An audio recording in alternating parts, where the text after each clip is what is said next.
Nakiisa ang nasa 20 paaralan at ilang pribadong organisasyon sa Batangas City Fiesta Civic Parade ngayong araw, January 16.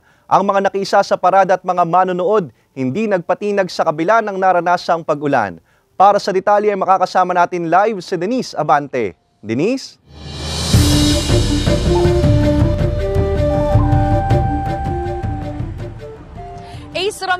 Ramdam na nga ang kapistahan dito sa lungsod ng Batangas at bahagi nga ng kapistahan ang kabi-kabila ang pwesto ng mga tindera kaya hindi mo na nga raw kailangang dumayo pa sa Divisoria dahil dito pa lamang ay makakabili ka na ng mga murang panindang shorts, damit at kung ano-ano pa.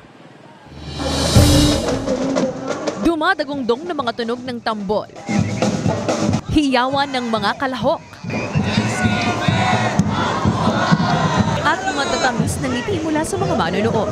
Iyan ang sumalubong sa mga float ng Batangas City LGU at Binibining Lungsod na pumarada kaninang umaga sa pagdiriwang ng kapistahan ng lungsod. Puno ng iba't ibang kulay ng bulaklak at mga abaniko ang karosa kung saan sakay ang patron ng lungsod na si Santo Niño ng Batangan at ang alkalde. Ganon din ang mga float ng ilan pang mga opisyal at mga Binibining Lungsod na isa rin sa mga inabangan. Ang magkakaibigang ito na mula San Pascual, Batangas, alas 5 pa raw kaninang umaga nang umalis sa kanilang bahay para maagang makapanood ng taunang parada. Nakaugalian na raw nila itong magkakaibigan upang maglibang at magtanggal ng stress. May maganda naman manood, mga muse-muse, tsaka nakakalibang din, nakakabawas ng edad. Abay marami, magaganda.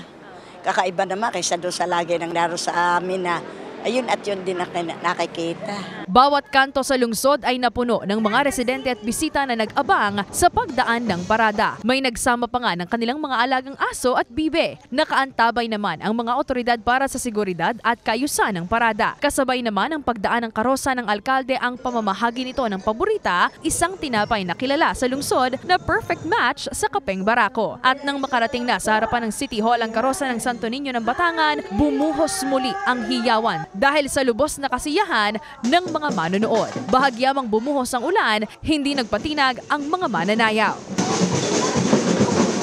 Pinababa lang ang Santo Niño, pati kami bumuhos ang ulan, so biyaya pa rin. Pero kita mo walang umaalis ng mga tao. Nakahanda sila, may mga payong, may mga sombrero, at masaya-masaya, very festive ang ating fiesta. Bukod sa kasiyahan, hatid din ng lokal na pamahalaan ang mga murang paninda ng mga maliliit na mga negosyante kagaya ni Mang Ramon. Sakto lang po, hindi naman lumalaki, hindi rin lumiliit, sakto lang po talaga. Ayon sa Batangas City LGU, nasa mahigit 20 organisasyon na kinabibilangan ng mga asosasyon at paaralan sa lungsod ang nakilahok sa taunang parada.